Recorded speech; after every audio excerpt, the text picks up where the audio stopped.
Good evening and welcome to this edition, October 4th, of the Off the Map live show. We've got a crew in-house here, so if you hear a bunch of rumblings, it's just them, just monkeys. Thanks for joining us. I'm glad you could be here. We've got a great show for you guys tonight. I've got Josh Sahoza, one of our Off the Map residents. He's going to be co-hosting, as well as our latest guest artist, Robbie Ripoll. You've seen him on TV before, I'm sure. So we're going to welcome him to the small screen on our show, and it's going to be a good time. Our show is brought to you by Neotat Rotary Tattoo Machines, the indestructible, whoa, that's a weird shot. Sorry. Indestructible Neotat linear rotary tattoo machines. They've been our sponsors from the beginning. They've stuck with us. They're awesome. Also brought to you by the Venetian Tattoo Gathering, coming up soon. It's bearing down on us. We're doing a convention in Old Venice, Italy. Tickets have been selling really fast, and it's a pretty small show, so if you're thinking about going, stop thinking about it, get your ticket, and pack your bags. It's going to be a blast. Also brought to you by the Worldwide Tattoo Conference, which is, 2 weeks from now. Gabe, is that right? 2 weeks from now? 2 weeks from now. Portland, Oregon. If you can't make it to Portland, if you waited too long, we are doing a live stream of the entire thing, and you can get your tickets for that, and I would enjoy bringing all of that to you via the interwebs. Buy one ticket, play it to your whole shop. I'm cool with that. Just don't tell Gabe. It'll be cool. And as always, we're brought to you by Off the Map Tattoo. We've got 3 locations, one here in East Hampton, where we are now. We've got one in Grants Pass, Oregon, and another one in Italy, Cervignano de Fruili, with Alex De Passe. If you are in Europe, go check it out. It's a great studio. So like I said, this episode we've got Josh Sahoza and Robbie Ripoll, and we'll be talking with Durb Morrison via Skype. You guys all know Derb, the founder of Hell City, True Tubes, True Grips, all of that stuff. He's going to Skype in and tell us what he's going to be doing at the Worldwide Tattoo Conference and what he's been up to with his ventures in tattoo products. So we'll be back in just a few minutes, right after this commercial break, and we'll have Josh and Robbie right here for all of you guys. So we'll see you in just a few minutes.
Hey, look, we're back. What's up, guys? What's going on? Howdy. So, Josh Sahoza, Robbie Ripoll. Say hi to everybody. Hey guys, how'd you do? What's up? So tell me a little bit about yourselves, Josh. What's your story? What's my story? How'd you end up in East Hampton? I drove, Ben. I packed my car with some things. I went to... Already? Yeah, well, You just dismissed yourself? I was working in Pittsburgh and I wanted to move. And everything fell together and I got hired here at Off the Map. so where in Pittsburgh were you at? Arson Tattoo with Jason Angst and Nathan Mold and Barnsey. Barnsey. Hi, Barnsey. Barnsey's probably in a jail in New York City right now. That's what happens when you And bring knives to New York Sarah City. Eve. And Mel. Hi, Mel. Hi, Mel. Hi. So did you grow up in Pittsburgh? I did. I was there 32 years. So how's East Hampton different than Pittsburgh? It's a lot smaller. For sure. We're like a pocket-sized. No, it's cool. I mean, it's, you know, there's similarities just on a smaller scale. You know? What brought you to Off the Map? Random chance? I really just wanted to be next to Joe King every day. Aww. Actually, it's, you know, it's a little bit. Sorry, Joe. That was just that much. But no, you know, it's a great studio. There's great people here. the chance for like, continuing education is awesome. And all the events, everything is rad. Cool. All right, Robbie, what's your story, man? Which one? How many? Let's start in the beginning. Well, I was born November 14th, 1980. Oh, your where birthday's were you born? coming up, huh? Plantation, Florida. Florida, huh? Yeah. Born and raised in Florida? Florida! So I was born in Florida. Spent most of my life there. But yeah, that's where I learned how to tattoo from my father. Your dad was a tattooer? Yes, he was. Professional in a shop? Yeah, absolutely. The name of the studio was Mr. Happy Tattoo. That's awesome. And one of the fondest memories I have of that when I was young, and I was like, Dad, what's Mr. Happy mean? My mom was like, wouldn't you like to know? And never understood that shit for a while, dude. So do you know what Mr. Happy is now? Motherfucker. Did you ever accidentally see Mr. Happy? No.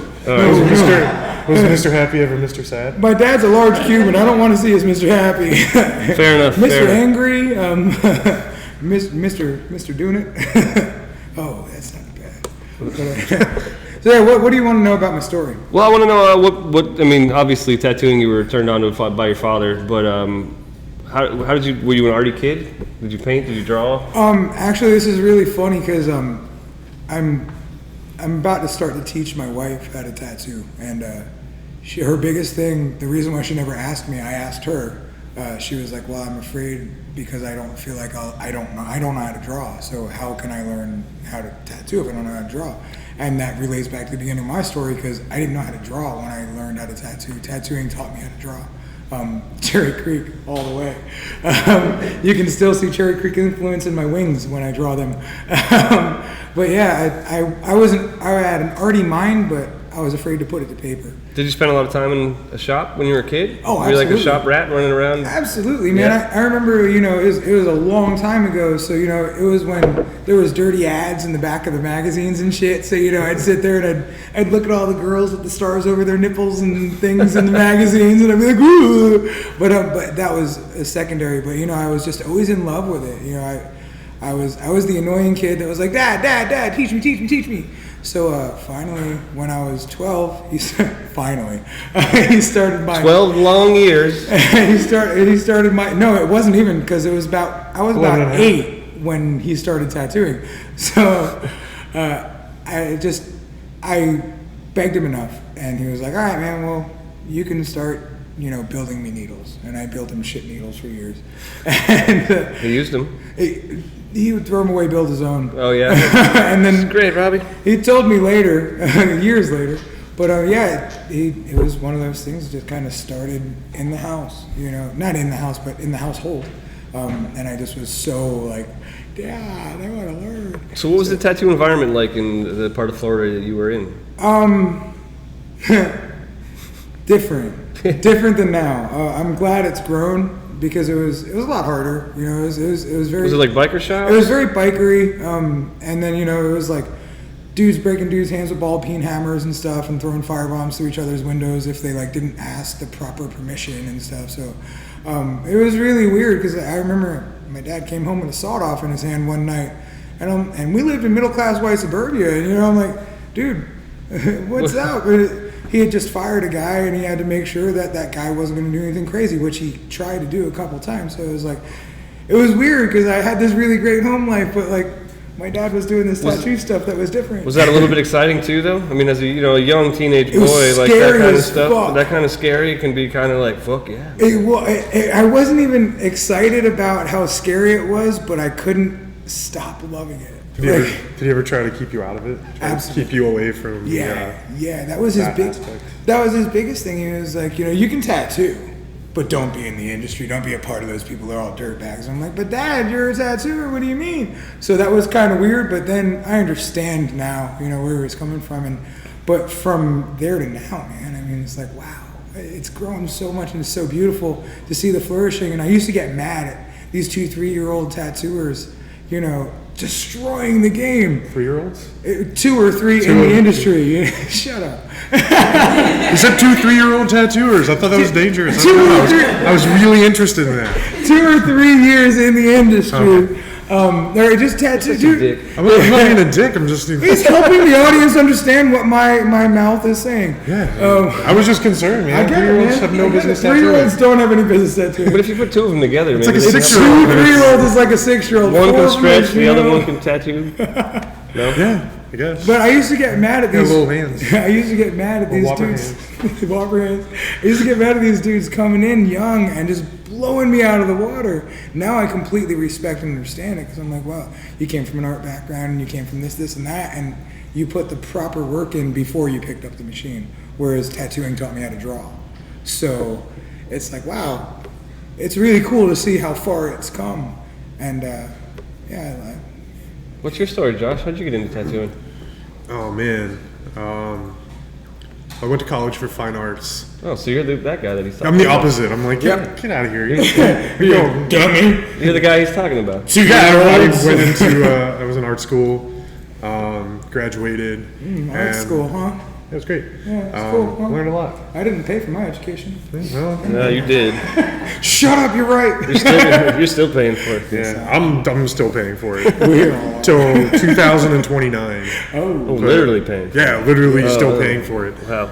But no, I like just learning in general. So art school was awesome. But when you get out with a fine arts degree, you're kind of worthless. What was your focus in fine arts? Well, the school I went to, it was like a general college art degree. So I think that was one of the biggest problems is that it never focused me in one direction. It was just, I hate that band. yeah, they suck. And that's why I'm glad they never focused me in that. Because my life would be horrible. Pretty awful. But yeah, man, so it was just like a little bit of this, a little bit of that, a little bit of that. And it was just like, I think kind of fell under what they called visual communications. So I never They were knew. training you to make billboards and letterheads and stuff like that, or They were training me to do a little bit of everything and not know anything about any of it. Like, oh yeah, you want a website? Cool, I got like the first 5 minutes down. We got to hand this to somebody else. Or I can make you a color wheel. I don't know how to apply it that well, but I can make the color wheel. Or yeah, I can draw a figure, but we're not going to finish it. We're going to start something else. So it was just tons and tons and tons of just like art classes. every intro to everything. So it was like from anything from like script writing, television production, photography, printmaking. So you should have just stayed longer. I think that was the point. I think that's what they were trying to do. They're like, oh, well, we got you started. Why don't you go for grad school? And I was going to go to grad school, and then I just decided I hated school. Then you'd be paying for it until I hated- 2100. Yeah. I didn't decide that I hated school. I just didn't want to pay for it anymore. So how'd you make a transition from getting an arts degree to starting tattooing? Well, so the only decent job I could find, I was working in a bank as a financial consultant.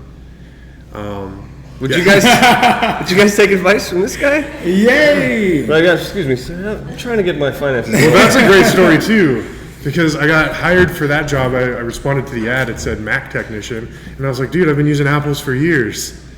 That's not what it meant. No, it was for an ATM. Oh, And I was like, oh, I don't know anything about that. And they're like, well, we have a spot open as a financial consultant. I was like, I went to art school, and they're like, that's right, we have like a week training course. And it was a paid week training course. And then I stuck at that job for like 4 months, maybe. One of my friends was getting tattooed, and he's like, hey, this guy. were you tattooed at that point? I had my hand tattooed, my knuckles. I had my knuckles, some sweet moons on my chest. And And they hired you with knuckle tats? To well, I be was a in fun- an office. I never actually dealt with the public. Oh, okay. Yeah. But Much different time that I came from. and then one of my friends was getting tattooed, and he was like, hey man, this place is looking for an apprentice. Why don't you come down with your drawings? So I came down with my drawings, which were awful looking back at it, but they took me on. I did enjoy our night the other night of your trip down memory lane with Showing you my all really the books bad that you made. Yeah, they're so bad. That was fun. That was And then, probably 2 years after the point that he's talking right now, too. Yeah. Well, they weren't even drawn for tattoos. It was a lot of like figure drawings and like little studies and stuff. It was just like general. What was the art name of that stuff. place? It was called Tattoo You 2. Tattoo You Too? Yeah, like the Rolling Stones song, a big tongue in the window. I see. Yeah. Well, so who did you train under? Everybody? It's like a shop apprenticeship? Yeah. That shop wasn't around too long. And one of the other guys that worked there After that shop got closed down for financial reasons, he re-rented the building and started. That's ironic. You should have consulted them. Dude, I was an apprentice. They didn't pay me enough for that. So yeah, he re-rented the building, and then we started Cyclops in Pittsburgh and worked there for. Did you have a standard apprenticeship, like cleaning toilets, washing cars kind of thing, or was it more art-based? Gotta love Gabe's delayed reaction. There was cleaning. It wasn't too hard. They weren't too hard on me. Had a little bit of everything, but they definitely weren't too hard. How about you, Robbie? Smacked and made to cry when I was fucking up while I was tattooing people. We're talking about your apprenticeship, not earlier today. Damn it! Why are you so good at getting me tonight? Shit! That's why I'm here. Damn it! I stirred the pot. He's all like docile and sweet in real life, and then you get him here, get him and on camera, kills and it, sing dude. it. Fucking done. Yeah, I mean it was my dad, you know. So, and he's, like I said, he's a large, angry Cuban. So Were there other guys in the shop? no. Well, sometimes it depended. It depended on where it was. Where I actually started tattooing, there wasn't really anybody, and that's kind of why I started tattooing. It was more of a necessity. Oh, right on. Then hey, you're ready. How long did you stay there? When did you like leave and leave the family shop and go out on your own? I was with my family for like 15 years, and in 2007 I started doing conventions, and then that led to guest spotting and stuff, and that caused a lot of contention in the family. And I know my mom and dad aren't watching, or I hope they aren't, because I know it bugs my mom to talk about stuff like this. But it sucked, man. Because I love my family so much, but it was hard to have this artwork business thing going on because there's so many different levels. So. But yeah, I mean, they were kind of pissed when I left 15 years later. What kind of conventions were you doing at that point? Where were you going? I started the Space Coast convention, or no, it wasn't. Some sort of South Florida thing, but it's not. I don't think that convention's anymore. But that was the first one I did. Lucky 7 Tattoo sponsored it. I got a trophy there by default because I entered someone, and she was the only one in the category. Yeah, take it when you can, man. So They're awesome. I hate that trophy, but I still have it. I still fuck yeah. There used to be this really rad shop in Pittsburgh by my house.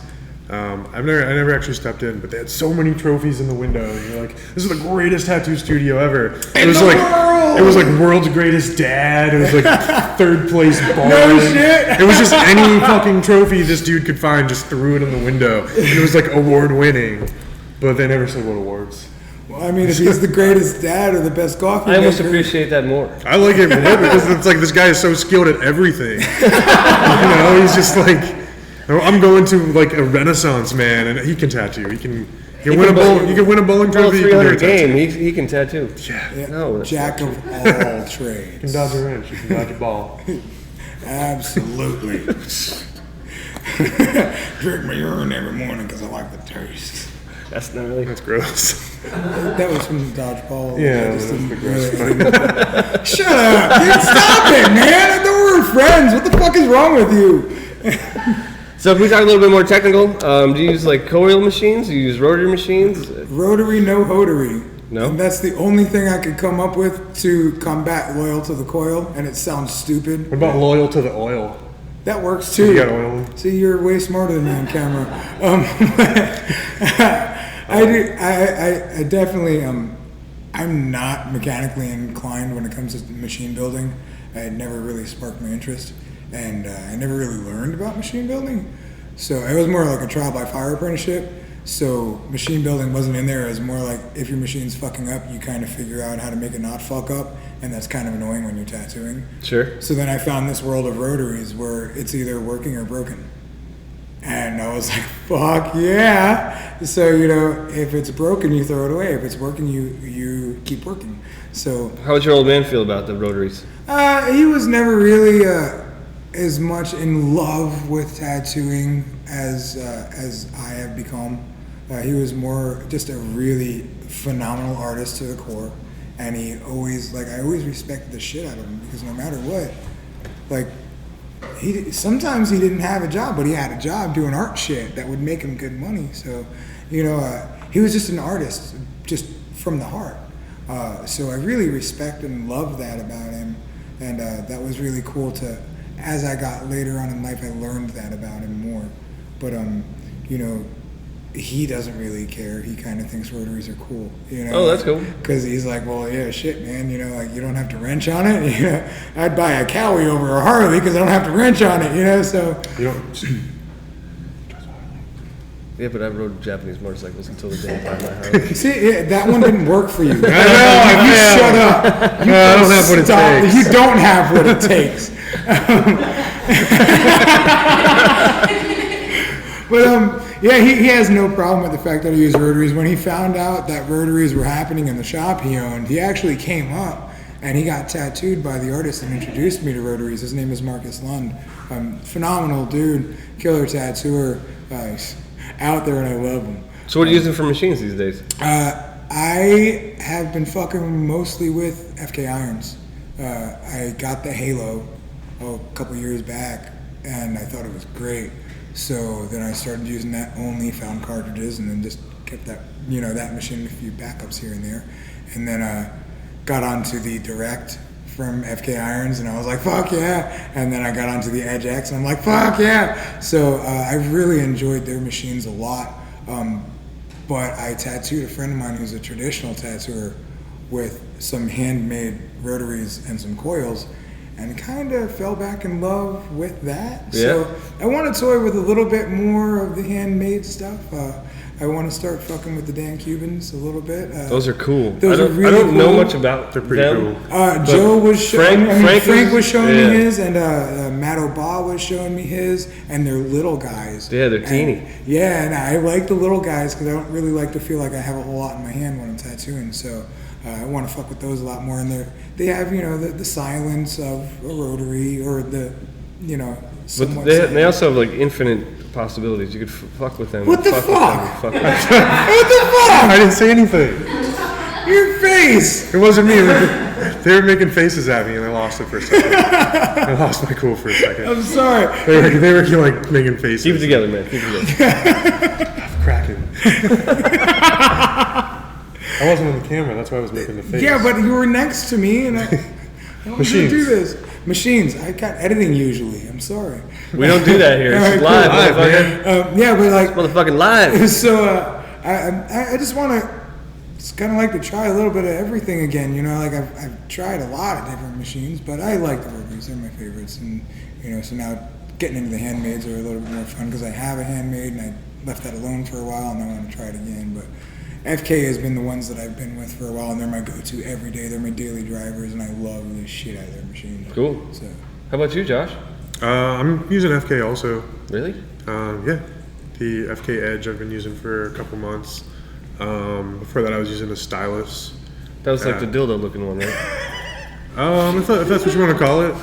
I think it was more like a pen, but It's a really thick pen. dildo pen. that machine's great. It's awesome. Yeah, when I first met you, you were talking about that machine a lot. I love it.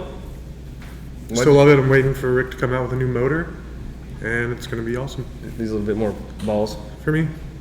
It was like the machine was so good, but like my skill level surpassed it at the time. Mm-hmm. So I was like, I need something faster. So I got those, and then Rick's making something faster, and I'm like, here, you're gonna take my money.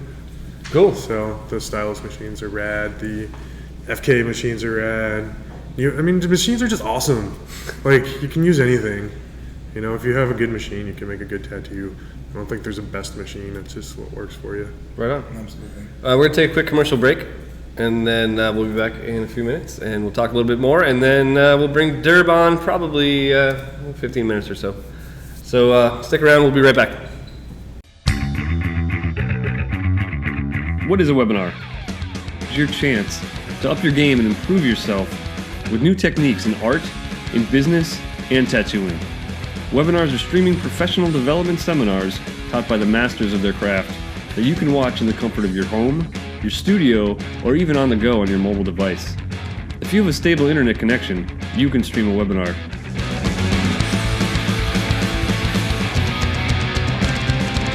Here at Tattoo Now, we continually produce high-quality video presentations from top artists and business people.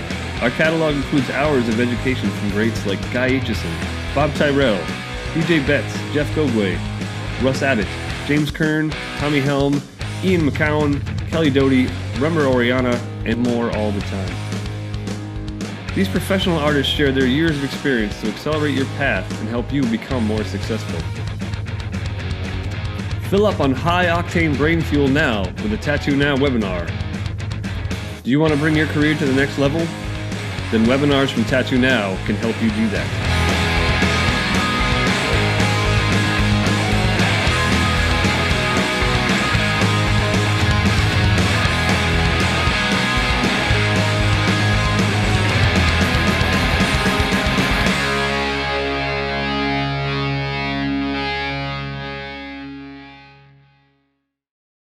I'm so sorry. That's how we do in the Southeast. Hey, All right, so we're back. We're back. We knew we were coming back, but we had shit going on. we're talking. Party. Sorry. Thanks. Welcome back. So, I would be remiss not to ask about your television experience. Yep. Can you tell me a little bit how you ended up on television and how you made the decision to actually go through with that? Well, long story short, I tried out for season 2 of Ink Master, and I ended up on season 5. So it's weird because I left it alone when they told me no on season 2, and then season 5 was Rivals. So then the Rivals come out, and then they got a hold of my brother and myself and found out that we had a real rivalry. And one of the producers called me. They're like, "How do you feel about your brother?" And I'm like, "Fuck him! I can't stand him." So I was a shoo-in. So it was really weird. It was What led you to try out for the season 2?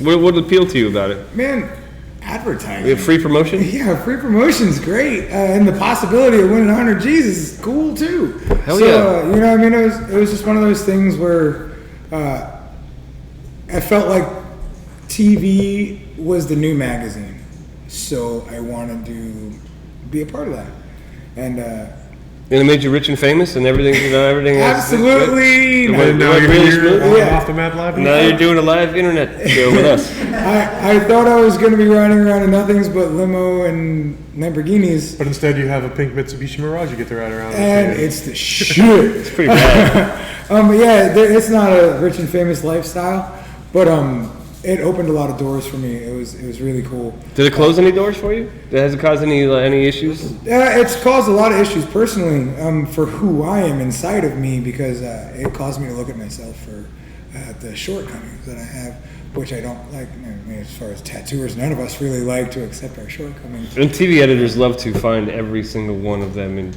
show them over and Absolutely. over and over again. Prod at them. And the weird thing is, a lot of people in the Ink Master thing have said, you know, well, I've been cut and chopped and edited to look like that. Well, they didn't have to do that to me because my brother was there. So all they had to do was put me and him in the same room, and sooner or later we're fucking killing each other. You know, I mean, I remember the first fight we had on camera. He said some shit I weren't really happy about, and I got mad as fuck, and I threw a chair over, and then the chair hit him, and he was like, "What the fuck, you hit me with a chair?" And I was like, "Oh fuck, I'm going home." Wow, that's excellent television for them, though. That's what they're looking for. And you know, I mean, it's that's what they were looking for. You're right, but it was interesting. It was great. It was hard. It was the hardest experience of my life, or one of the hardest experiences of my life. But it was amazing because I was forced to look at myself for the shortcomings that I was afraid to accept. So do you feel like those TV shows are a true representation of what tattooing is? Those TV shows are a real reaction to a real experience. Oh, good. That's the line. That's the line.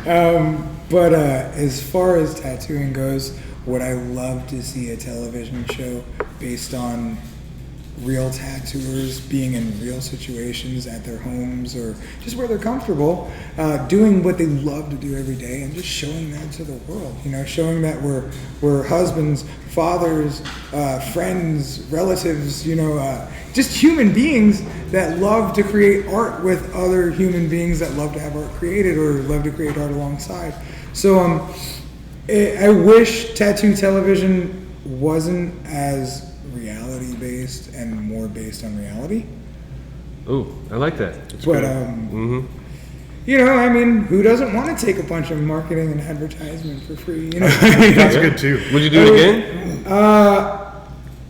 If the opportunity arose, would you do it again? With stipulations. Yeah. With stipulations, absolutely. Because I've done it, I've lived it, and I felt it.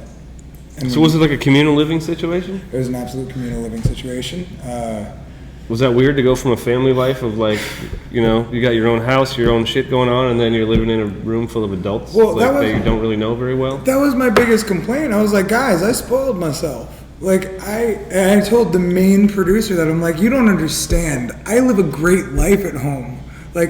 I get to, and of course she fucking understands because she's dealt with so many other dudes. And she's probably living a pretty good life herself. Absolutely. And I'm like, look, I get to go home to my wife and my son, who I love very much, and enjoy their company like crazy. You're robbing me of them. I get to listen to music. I get to, smoke pot at work, right. I get to have a fucking good time and enjoy myself and get paid for it. Fuck, man, this is the life I wanted to live. And you guys kind of sold me on living this life on TV, and then you get there and it's like you don't get to live that life. You just get to play this role. And they didn't give you a role, but you are a role. Sure. They figure out who you are and let you play that. And that's what I was. So it was like a dorm situation almost? Yeah, absolutely. Yeah. Absolutely. I've never lived like that. I've never been to college. I've never been to jail. I've never been to prison. Good. But on 2 of those. It made me feel like, oh wow, that's how you could get institutionalized in that situation. I mean, there was babysitters.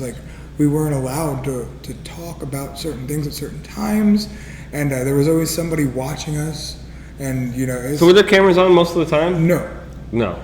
They had certain times when they had cameras on? I'm not sure how much I'm allowed to share, but and anytime you don't want to say anything, believe me, you don't have to. There's not cameras on you all the time, but there's segments of the show and the things. It really is real. We're all there fucking living it.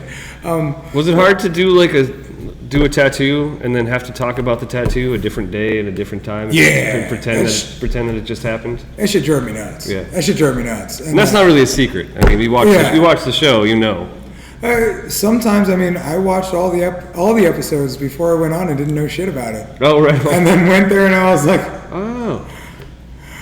oh God, I'm gonna cry every day. Would you ever do anything like that, Josh? I don't want to say no. But you don't want to say yes. I don't know. I've had casting situations. Mm-hmm. That I don't think I was pretty enough, but it depends on the opportunity and where I'm at in my career. If 7 months ago I might have, 5 years ago I would have been like, fuck yeah, I can. Do you mind if I interject? Because that was where I was. I felt like I was in my family studio for so long, and I just stayed there for so long. I was like, well, let me go ahead and take this. I got this great, testosterone shot and I can get big, and that's kind of how I felt. I was like, man, well, I've been doing it for so long in this small space. Let me get out in this big space and have these people, let me be in front of the world and show them how rad I think I am. And I definitely at this point would not do a competition show, right? But some tattooing Anthony Bourdain type thing. That'd be rad. That'd be cool. That'd be rad. That's what Aaron wants to do. Okay. Wants to travel the world and get tattooed and talk. There was a show like that was awesome. Oh, Permanent Mark.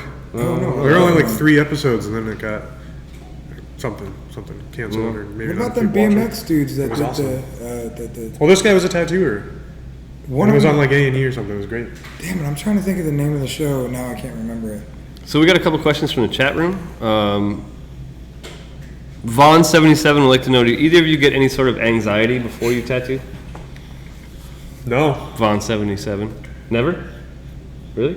You're that confident? I get anxiety 15 minutes before my appointment's supposed to show up if they're not there yet. I get anxious when it gets close to when they're supposed to be there.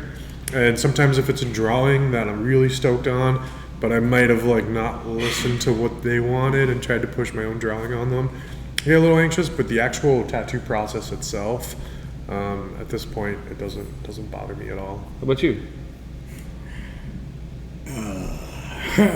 You can refrain from the question. No.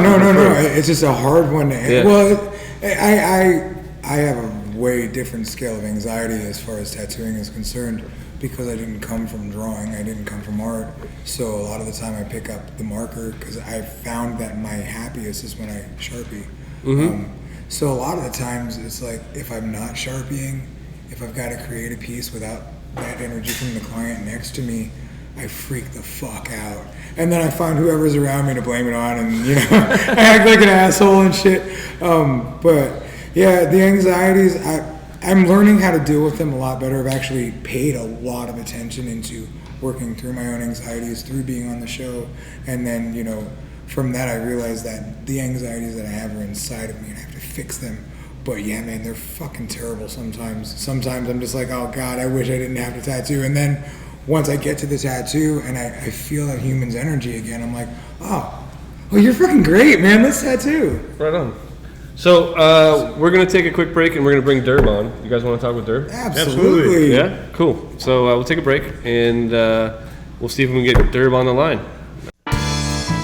Tattoo artists are power creators, not power administrators. Save time, money, and trees with Tattoo Release Forms app. Your client will photo his ID, enter personal information, information about the tattoo, health information, initial legal clauses, and sign his name. When the client is finished, you can make session notes and choose inks and needles from the most popular brands and configurations. Preview the form, sign it, and hit upload. The form lands on a secure cloud in seconds as a printable PDF. If you're at a convention or without Wi-Fi, TRF will automatically upload the forms next time you're online. Return clients can simply search for themselves, check to make sure all the information is correct, and sign again. Done in seconds. Download Tattoo Release Forms app from the Apple App Store for free and enjoy 25 free forms. Also available in the UK, Canada, and Australia. Hey, Derb. Yeah. What's up? What's up? How's it going? It's good. Hey, you're wearing a hat, man. You're covering up that beautiful head of hair of yours. What's up? Yeah. I was kind of half expecting you to wear the Stormtrooper outfit. Dude, I fucking thought about it. I'm not even joking. About having to with the helmet off. Yeah, man. It would have been so awesome. Like, you were living one of my lifetime, my childhood dreams by having that thing. Like, I've always wanted that costume. I've been wanting one of those literally for probably 15 years. I was finally getting one. It's and pretty. I felt like a kid ever since I got it. You just wear it out, go out to the bar with it on. Yeah, gonna be. Fuck yeah, man. It's gonna be like my like everyday apparel. Might need to start tattooing in it. That's the next thing. Well, it's washable. Yeah, wipe it down. I like it. So there, we brought you on because you're going to be at the upcoming Worldwide Tattoo Conference. Yep. In Portland. You looking forward to it? Yeah, man. I wrapped up Hell City, back at the end of August, and pretty much I've just been a little bit in low gear, which has been really nice, not having to organize too much. But I've been really just kind of working on the Worldwide Tattoo Conference, getting all the artist bios together. Kind of just getting some of the presentation stuff together. So I'm really excited for that. Actually, I hosted the one in Venice, Italy that we did last year. So that was a good groundbreaking thing for me. So I'm excited to do it here in the States and, bring a lot of education back to it. So You're a hell of an MC. Like, Venice was great. Thanks, man. You're the first time. You were prepared. The iPad with everybody's bio on it and what their seminars were about, that was great. Yeah, man. I didn't want to come into it just I didn't want to wing it, especially in front of that many of your peers and stuff like that. I think, preparation is key to anything. Tattooing, any kind of public speaking or any of that. So I like to be well prepared, that's for sure.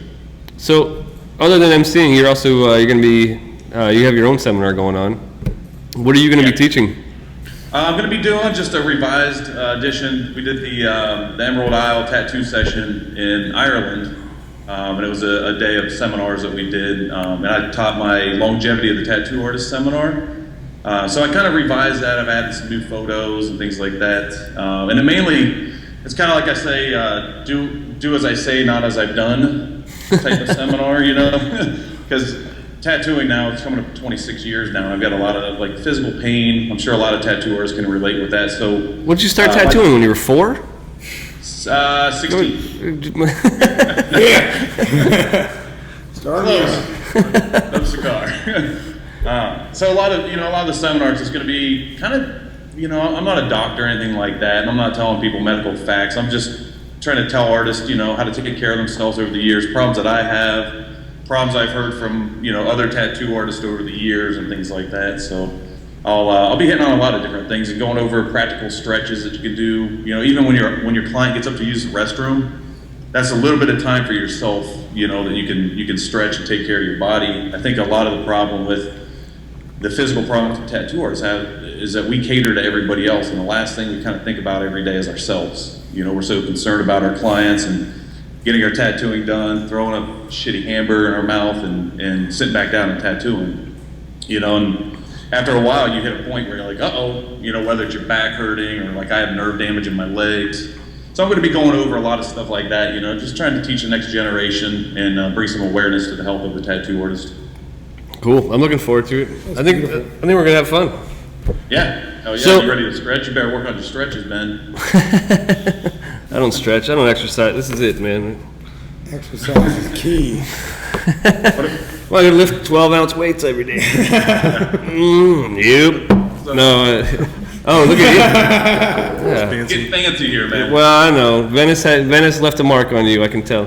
Yeah, it left like 15 extra pounds on me too the first time I went over there. Well, I mean, we're eating, drinking all night long and eating carbonara, and like everywhere's food, everywhere's fatty, that heavy was my food. intention too. When I was over there, I was like, I'm gonna just indulge in everything, wine, pasta, everything. It was fucking awesome. It was amazing. I can't wait to get back there. I know. Yeah, I went over one other time here recently and met with Gabe and Alex when we were working on the the Venetian tattoo gathering. So I was a little bit more conscious about the diet situation. Hey, they got a lot of good fish there too. You can still just cut out the pasta and the cream sauces and the and the cured meats and all that so awesome good stuff. That just got really loving. Well, I just it's the pasta. it's just so good. So I'm here with Josh and Robbie. What's up, dudes? Say hello. What's up, baby? What's going on? And your guys' interview before this too. So what'd you think? Yeah, really good. They did okay. About you guys, I didn't know. They did okay. Yay. They did all right. Yeah. Awesome. They get a. Josh likes to beat up on Robbie for some reason. Dude, I'll take a C plus. Don't worry about it. I'll take a C plus all day. That's what I do. Hell yeah. They're friends for Yeah, absolutely. So can you guys just in general talk about where tattooing is right now and how you've seen it change? You guys have all been tattooing for quite a long time. How have you seen it change, Derb? I mean, I've seen it change in nothing but a positive way. Really, I started tattooing 1990. And that was when it was still underground. My parents, nobody around me knew what the fuck I was doing. I was some skateboard punk that, I was an artist, but then I found tattooing. And at that point it was, to me, I don't want to say it was just a rebellious art form because it was something I truly visually loved. My stepbrother had a lot of tattoos. So visually I just kind of, I adhered to that. And with skateboarding, a lot of skateboarding had a lot of kind of tattoo oriented graphics back then. So seeing it back then and really being an active part of tattooing all these years, it's done nothing but grow. The community's grown, the industry's grown.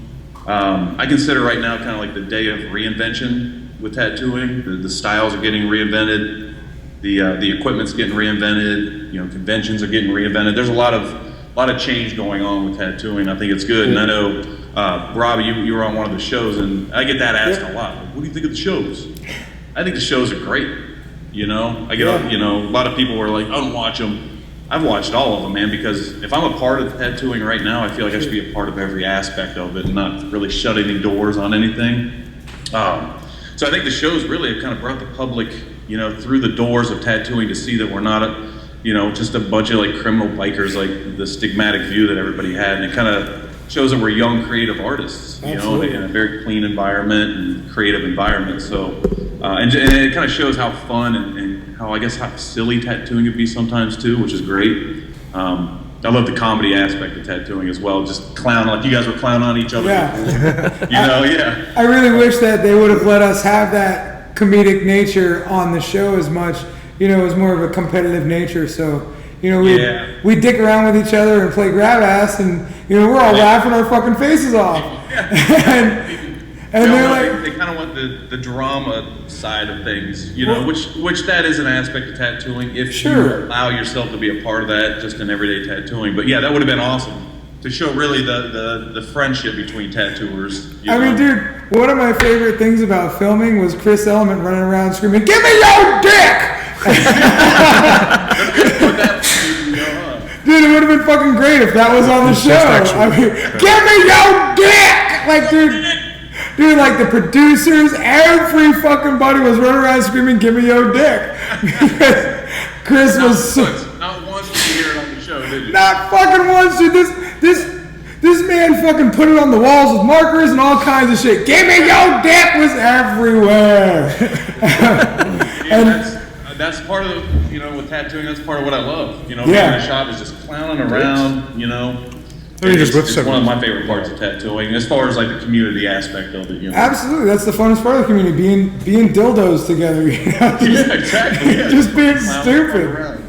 My kid, he's 14, and he's more mature than we are. Yeah, exactly, right? Yeah, it looks like you're the kid, huh? No shit, man, no shit. So, Derb, do you think you would ever do a reality television show?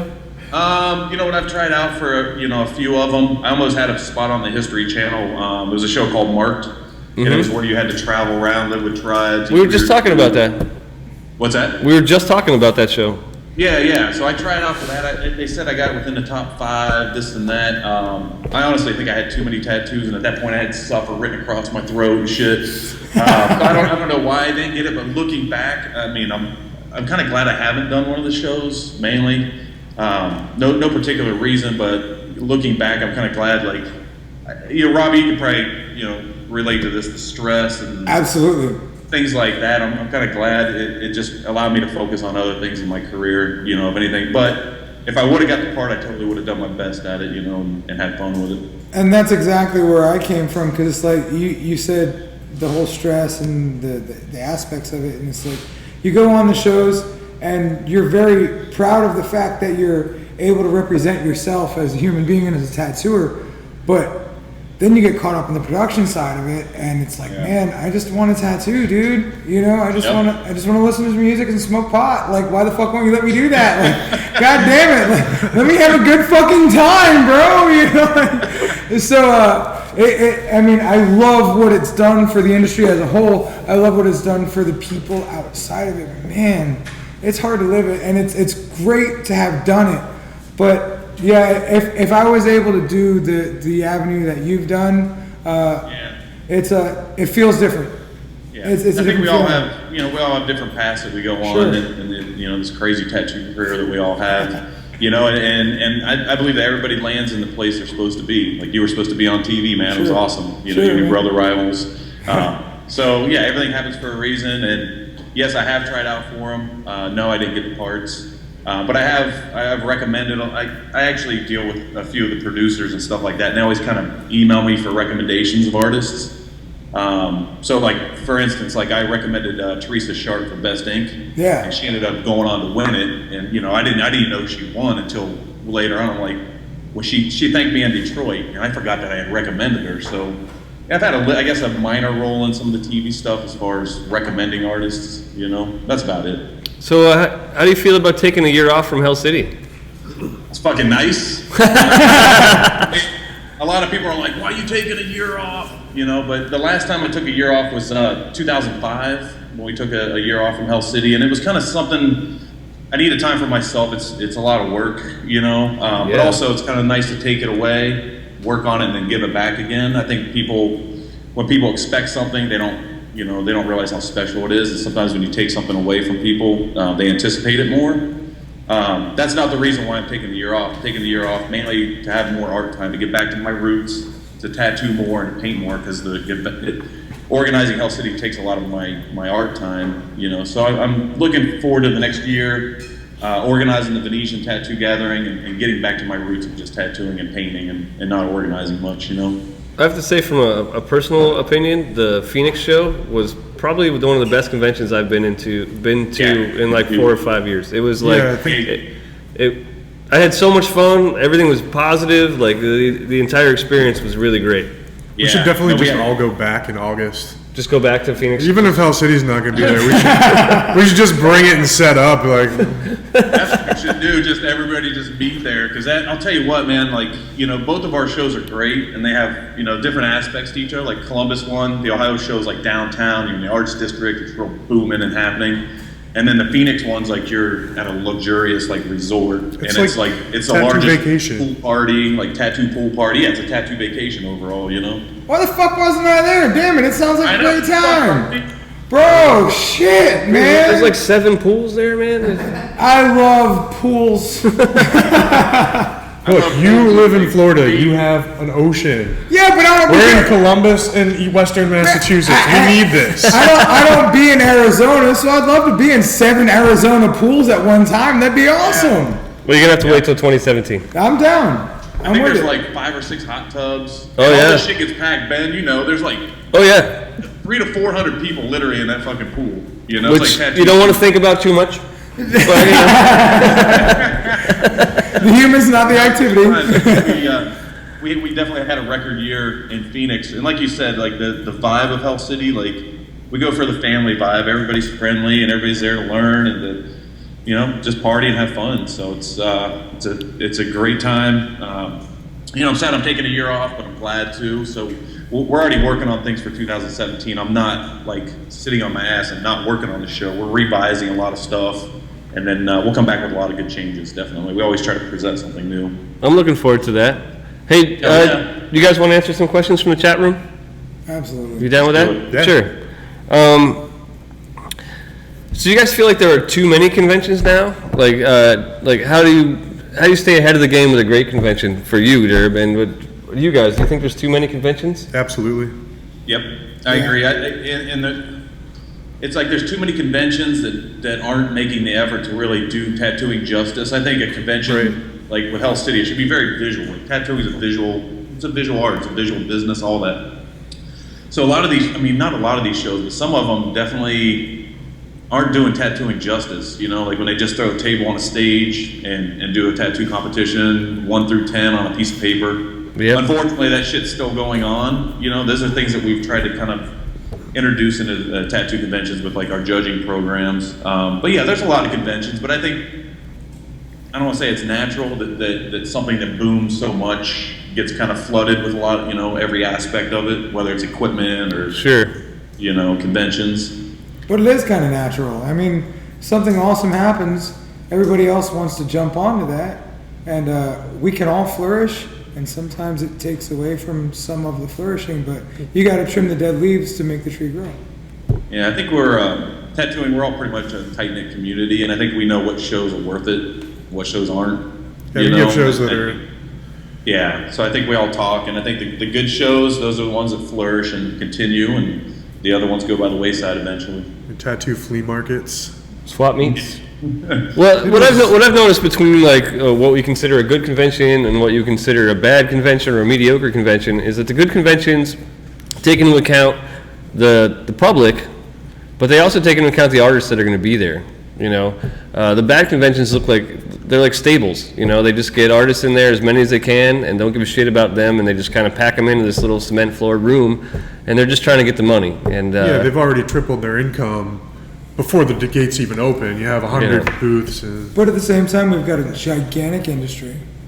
And I'm not trying to be a naysayer, because I agree with a lot of the things you guys are saying, but we've got a gigantic industry where some people that feel like they belong kind of don't. They're still working. Like, I've been that guy, you know? So it's like, you kind of got to get in where you fit in. So if there's conventions that are for the people on a level that haven't reached certain levels of success. See, that's like the participation trophy to me. It's if you don't give them the opportunity to do better, to get into a better convention, they're just going to be happy with doing their local shitty convention, and it just waters down the industry. And you gotta want to get somewhere too. Like I remember, like the first time I worked Hell City, I almost shit my pants.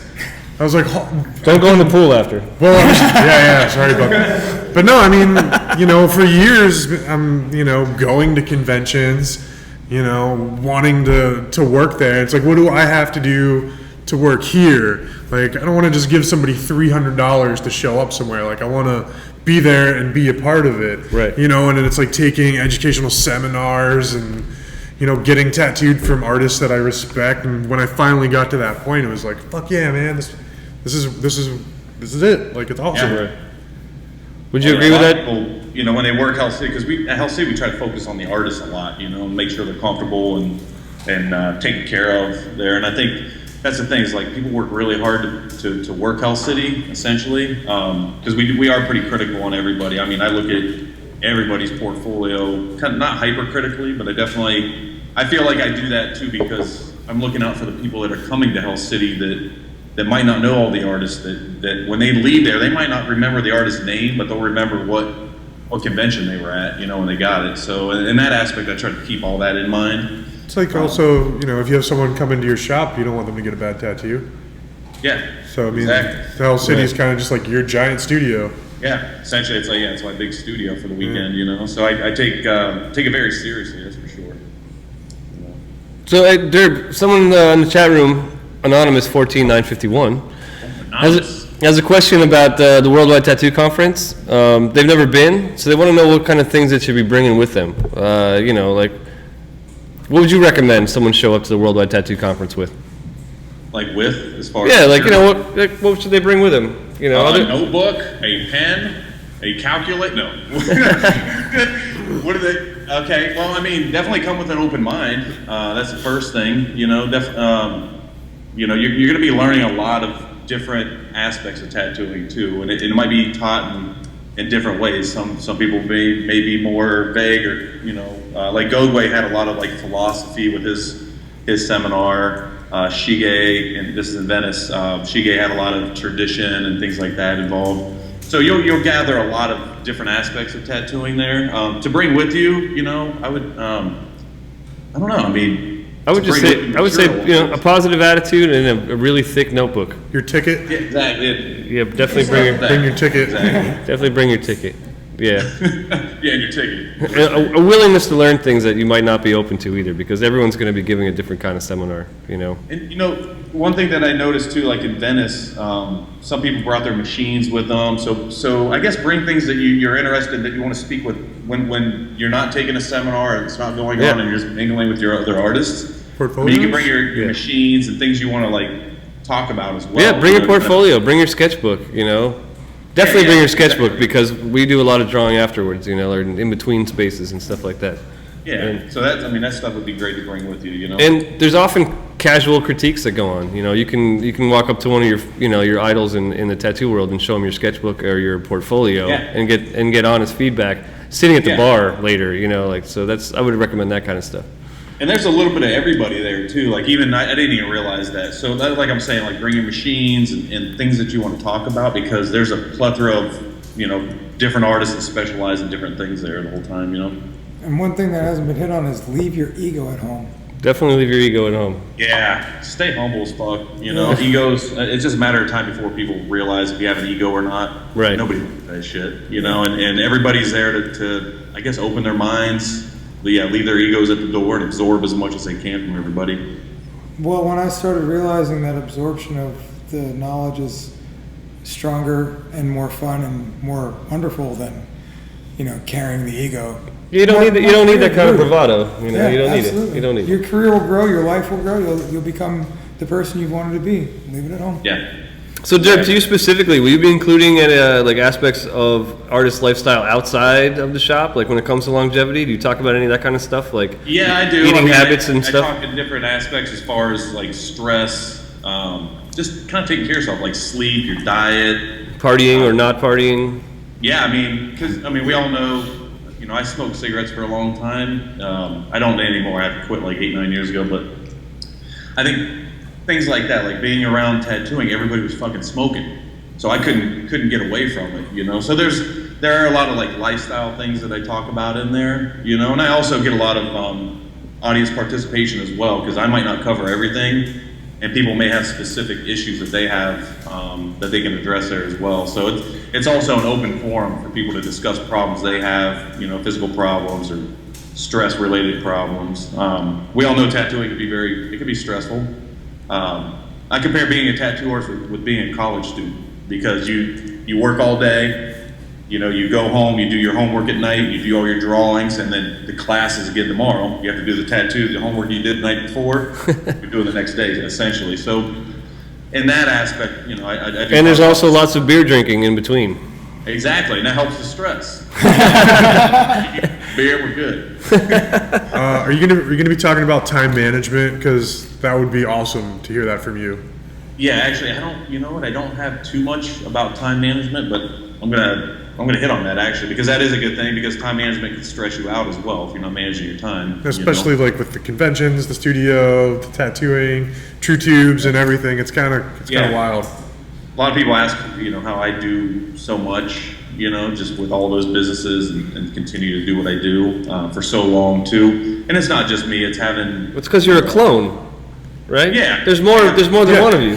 I've seen the Stormtrooper outfit. You're a clone. There's more than one of you.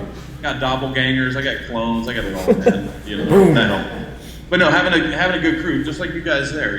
Gabe has an amazing crew there of all you guys. That you guys all pull your weight. You do it professionally. You do it friendly. I have an amazing crew as well. Between Hell City, Red Tree Tattoo Gallery, True Tubes. It takes a team, overall. If I didn't have the team, I'd be stressed out a lot worse, So, do you guys ever have bad days? Josh, you ever have bad days when you like your drawing's not great, or like how do you keep it good? How do you keep it going? My days are great. You always have good days? Robbie, you ever have a bad day? No, you said you're good, man. I'm cutting you off. No turning back, man. No turning back on it. Josh lies. I'm just trying to stay positive, even if it's a bad day. Well, it's worse. Some of the chat room's asking if they want to know how you deal with if you have bad days, how you deal with them. I get involved with the fears and the bullshit and the anxieties that I produce for myself. So really dealing with those bad days is knowing when to sometimes tell the client no, because you're just too in your head, and that way you'll do a better tattoo the next time, when you reschedule them, and do the best you can to accommodate them for having to reschedule because you're fucked up in the head. But really, most of your bad days can be dealt with by just fucking getting into the shop and stop being a bitch, fucking just grow up and be like, all right, I'm gonna put my fucking dick on the table and I'm fucking do a great tattoo today. And those are the days that I enjoy the most, when I push the fears. Do you use barrier film when you do that? That would give me a bad day if you did that. Well, I put the dick on the table in the back room for myself, and then I come to talk to the client. It's more of a metaphysical. Is this a stainless table? Metaphysical, metaphorical, I keep it clean. I condom up when I put my dick on the table, so we're good. But yeah, it's just about fucking actually not being afraid of yourself and not being afraid of what you're afraid of being capable of, and just doing it, and trying it, and actually being confident. Confidence is one of the biggest things that when I don't have it, my tattoos suffer. But when I do have it, everything in my life flourishes. So focusing on having confidence and being strong in who you are and knowing that you can do it really makes a difference. Hello, everyone. Hi. Are we? We're just now recovering from some technical difficulties. We believe we're back. All right, now we're back. Literally all of your stuff. All of your stuff, everything. If you leave this that little too, tiki yeah, thank girl, you, thank you. Yes, Yes, I appreciate that. Yes, It's been great having you, bud. yeah, it's been great having you. I hope you do well. You're a solid dude. All right. He's We're all solid, dude. he's gone. We can move on now. We can move on now. Thank you. So, hi guys. How What's you up, doing? Robbie? Welcome back to the show. Oh, thanks for having me. I had to take a pee. I had to kick Josh off. How was your first experience on Off the Map Live? It was better, I think. Wait, all right. It was less stressful than the other TV I've done. How about that? I'll buy that. I'll take that. Yeah, man. Yeah. We're gonna officially wrap this up. We're gonna go. It's done. Cool. Hold on. Yeah. Well, yes, sir. Please and thank you. So, Tuesday, October 6th, Ink Master Redemption is coming out with me on it and at 11 p.m. This Tuesday? This Tuesday. Is that on Spike TV? That is on Spike TV at 11 p.m. Eastern Standard Time. If you're in Melbourne, Florida, you can come by 13 Maga Private Studio, 2825 Business Center Boulevard, Suite C4, Melbourne, Florida, 32940. If you're from Florida, you don't understand most of that, but Well, if you're from Florida, you understand all of that. what letters, numbers? Hey, come on! Damn you! Most of us can spell. And a lot of us, more of us than you think, have teeth. Yeah, you have more teeth than the 5 people I met from Florida last time. And, you know... Combined. Well, they trade them out. Stop going to Ocala! It's like a communal thing. Like, yeah, I'm done with the teeth this week. Jimmy, I need the teeth. I'm going to church. Mine are real and mine are mine. But you're right. You get in a communal group and have like a gummy type of backing to put on the teeth. So Yeah, that way it conforms to fit anyone's gums. everybody, Yeah, exactly. And then y'all can be like, yeah, we're from Florida. And You know the guy that's giving you shit about Florida is from Kentucky. I can. By God, can suck a goddamn damn hole. Sound about right? You have a good time pretty over dead there. on. For a second, I thought you were my grandfather. Well, see, I tapped into that. I was feeling that. Because in Florida, we be on beaches and shit, but in Kentucky, I don't know what the fuck y'all do. We sit on the lake bed and think it's a beach. Yeah. All right. All right, we're out. We're done. Party. Check out Robbie on Spike TV, Ink Master Redemption. Yes, Tuesday, October 6th, 11 p.m. It's going to suck because I'm going to be mad. And then make sure you come back and check us out here. Yeah. Because this is fun too. Fuck yeah. Thanks, man. Thank you. Appreciate it, man. Thanks, Joe. Thanks, guys. Thanks, Josh. No problem. Hey, thank you for not having what it takes. Okay, we're out. Are you talking to me?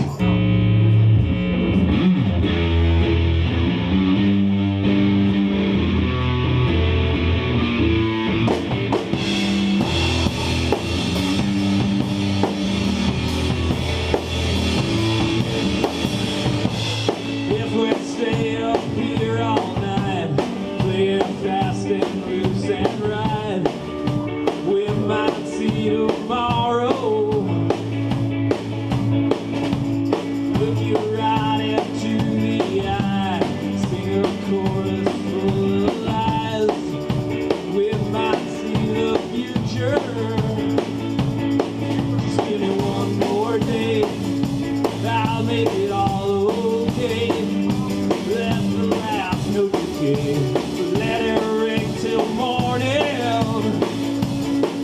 Give me one more night. I'll get my words right.